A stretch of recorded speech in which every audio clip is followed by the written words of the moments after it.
Ceci est la maison de papa et maman Colin où j'étais caché pendant la guerre. Il y a près de 65 ans de ça. La maison n'a pas beaucoup changé. Je me souviens, ici il y avait, ce côté il y avait les tables, là on habitait. Au-dessus de ce côté-là, il y avait le poulailler.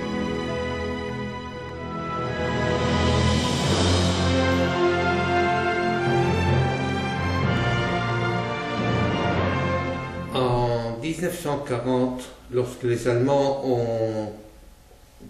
ont envahi la Belgique, j'habitais avec ma famille. Et mon père a été déporté en 1942 avec ma sœur aînée. À ce moment-là, maman a décidé qu'on devait se cacher. Et avec l'aide de l'abbé André et de la résistance, on est arrivé à Namur. Au début, on était à Namur dans le couvent de Saint-Jean-de-Dieu. J'avais à ce moment-là 2 ans et demi. Après ça, je ne pouvais pas rester à Saint-Jean-de-Dieu parce que j'étais trop petit et que je voyais régulièrement mes frères et mes sœurs sans pouvoir les reconnaître. L'abbé André m'a trouvé une cachette dans la ville de Fosse, chez la famille Colin. C'est ici que j'ai passé au fond la plus grande partie de la guerre.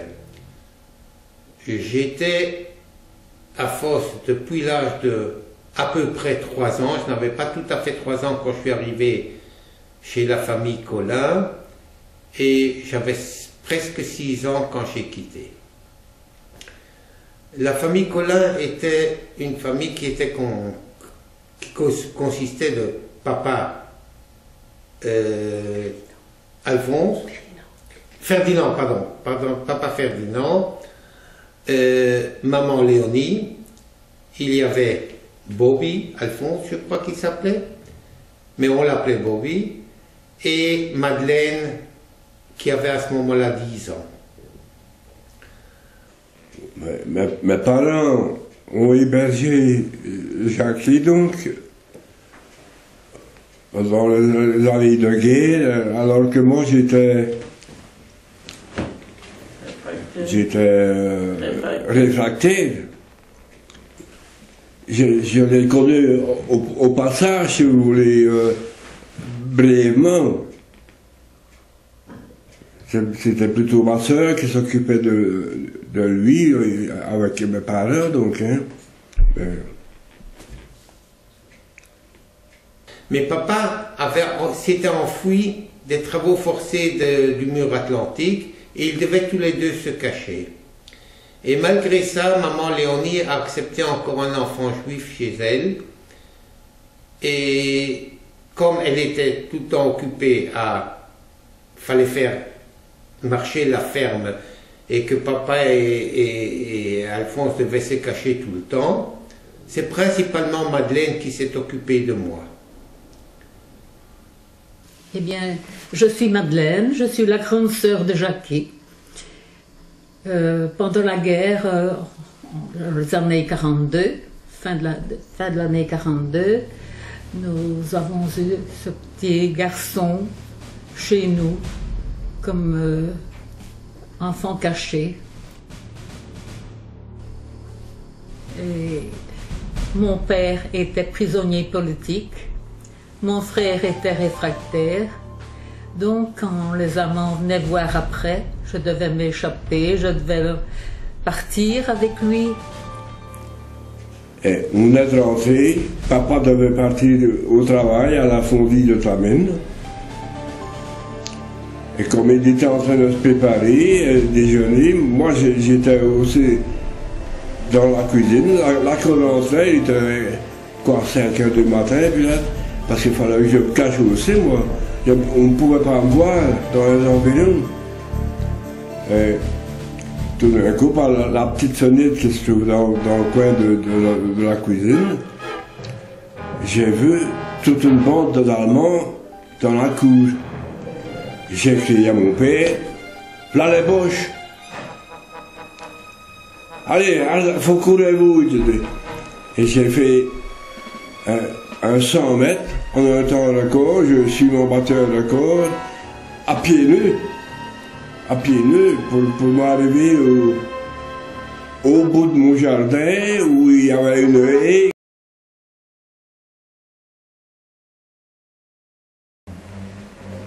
Mais j'ai eu une chance formidable, parce que notre jardin est bordé d'un mur. Si vous avez été voir, vous avez peut-être vu, il est bordé d'un mur d'1 mètre, et le ruisseau qui coule. J'étais à peine arrivé dans la haie que j'entends traverser de... J'ai dit, qu'est-ce que ça te sent? Oh, c'est un Allemand, revolver au poing. Ah, j'ai dit, ce que c'est ça, hein? Mais, entre-temps, papa, au lieu de me suivre ou de s'éloigner ailleurs, a passé dans le jardin de deuxième voisin. Et il a été vu, ils l'ont appelé, les Allemands dans la cour l'ont appelé, ils l'ont dit, halt, komm hier. Et mon père a répondu, ja, j'arrive. Mais, à ce moment-là, il y a eu un miracle. Un miracle. Hein? Un miracle. Il y a eu un miracle.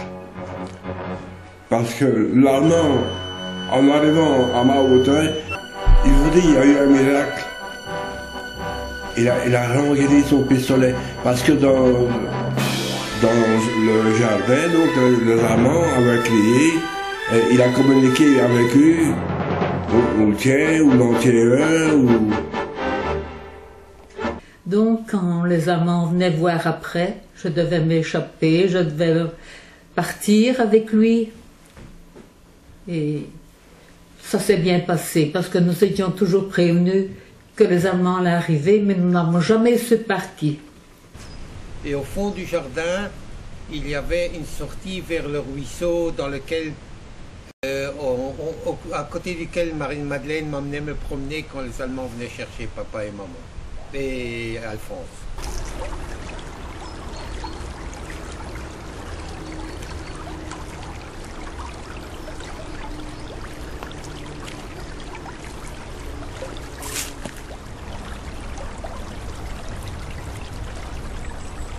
Alors ceci est le ruisseau. Lorsque les Allemands venaient chercher papa et Alphonse et qu'on devait s'enfuir, eux ils s'enfuyaient dans les bois des environs, et Madeleine me prenait ici au bord du ruisseau et on se promenait ici. Je me souviens encore de ce bruit du ruissellement du ruisseau, c'est des souvenirs qui me reviennent incroyables. J'ai traversé le ruisseau aussi, je suis parti, j'ai fait un 100 mètres en direction du Haut-Vent, le long du ruisseau. Et je me suis allé cacher à la retenue d'eau pour le moulin. Il y a une retenue d'eau. Je me suis allé cacher là-bas. 1 heure peut-être, je ne sais plus.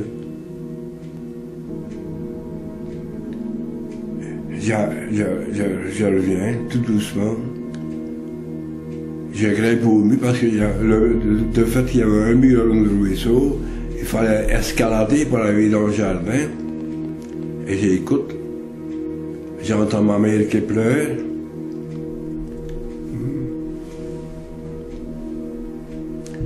Et j'ai laissé le coup, je suis rentré à la maison.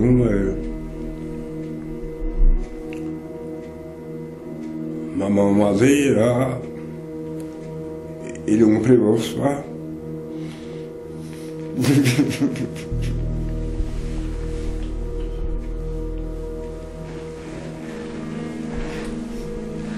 Moi, ce que je me rappelle de Bobby, d'Alphonse, c'est qu'après la guerre, il a repris son métier de facteur. Et il est venu à la maison avec sa grande casquette. Et moi, cette casquette, ça me rappelait les officiers allemands. J'avais une peur terrible. Je voulais pas le regarder. Je me suis enfui dans les jupes de Madeleine. Et la première fois qu'il est allé à l'école, moi j'allais à l'école chez les sœurs. Et normalement, ben, il est venu avec moi. Et il était chez sœur Anastasia. Mais cette sœur était vraiment impossible. Elle était difficile. Et c'était justement pour les Saint-Nicolas, on faisait une distribution de bonbons aux enfants. Et lui, n'en a pas eu. Alors il est rentré. Tu sais quoi, maman, qu'il dit? Eh bien, les autres, ils ont eu des bonbons, et moi, je n'en ai pas eu. Hein? C'est comme ça qu'elle dit. Demain, tu n'iras plus chez sœur Anastasia. Et on l'a changé, il est allé à l'école moyenne. Il était tellement gentil qu'on l'a tellement bien considéré aussi. C'est un enfant qui est à l'école, déjà l'école gardienne. Les professeurs disaient qu'il était très, très intelligent. Oui. Ça a été vraiment... Et alors, quand il revenait de l'école, il demandait « Comment t'appelles-tu? Qui es-tu » Eh bien, il répétait « Moi, je suis Jackie Collin. » Voilà. Et il n'en disait pas plus. À 3 ans et demi, il fallait le faire. De celui-là que je me souvienne, Jackie a toujours fait partie de l'histoire de notre famille. Tout petit, on nous a toujours raconté que donc ma grand-mère, maman Léonie, avait pendant la guerre accueilli un enfant juif, donc qui s'appelait Jackie.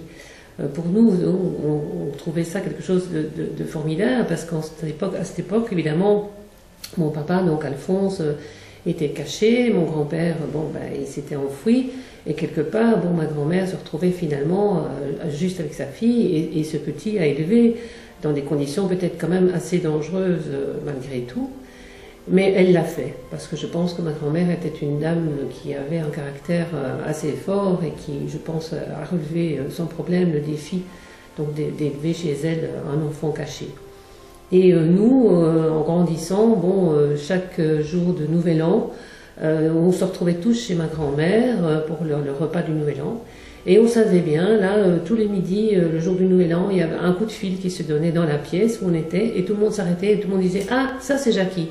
Et comme de fait, chaque année, ça ne manquait jamais, Jackie téléphonait à ma grand-mère donc pour prendre de ses nouvelles et lui souhaiter donc une bonne année. Et donc, quelque part, ça, nous, on a toujours été reconnaissants de voir que finalement, il ne nous avait pas oubliés, parce que, je pense que de par le monde, il y a quand même des gens qui ont eu la même histoire que Jackie, mais qui finalement n'ont pas essayé de retrouver peut-être les personnes qui les avaient aidés.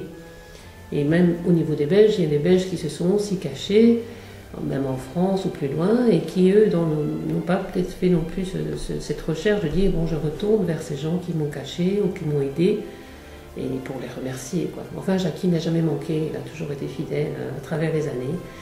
Et donc, il est arrivé un moment où je me suis dit, la vie avance, c'est bien d'avoir entendu cette histoire, mais quelque part, moi aussi, je voudrais voir Jackie.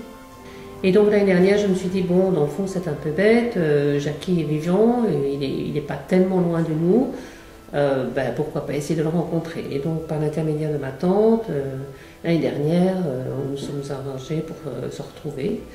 Et donc c'était pour moi une journée agréable de pouvoir discuter avec lui, d'entendre de sa propre voix ses souvenirs d'enfance et de se rendre compte effectivement tout ce que j'avais entendu dans la famille était vraiment bien réel et que lui-même percevait les choses comme nous les avons ressenties. Donc je trouve ça vraiment formidable de passer finalement ce relais de souvenirs d'une génération à l'autre.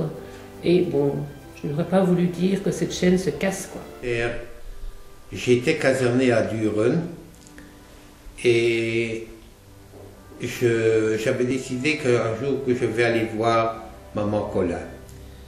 Et je suis venu ici à Fos avec ma maman et avec mon oncle et j'étais en uniforme et maman Collin regarde comme ça et me dit, et puis à un certain moment donné elle se tourne vers papa et lui dit, tu vois, ce n'est pas un enfant juif qu'on a caché, c'est un soldat belge. Ça, j'ai trouvé très, très touchant. Une deuxième histoire était que lorsque j'étais en vacances en Belgique, j'avais décidé avec mes enfants, on va aller voir Madeleine. Parce que je savais que maman et papa étaient déjà décédés, mais on va aller voir Madeleine. Et j'ai pris une voiture et on est arrivé à Fos et je demandais à la famille de rester dans la voiture parce que je ne suis pas sûr d'avoir l'adresse exacte, je vais d'abord sonner. Je n'avais pas vu Madeleine depuis plus de 30 ans. Je sonne à la porte et il y a une dame qui sort et elle me regarde et me dit « Jackie ?» Je dis « Madeleine ?» Et naturellement on s'est embrassé, etc. Et puis à un certain moment donné, j'ai demandé « Mais comment est-ce que tu es arrivé à ça? Que c'est Jackie ?» Elle me répond « Le cœur ne peut pas se tromper. » Ça, c'est la famille qu'on a.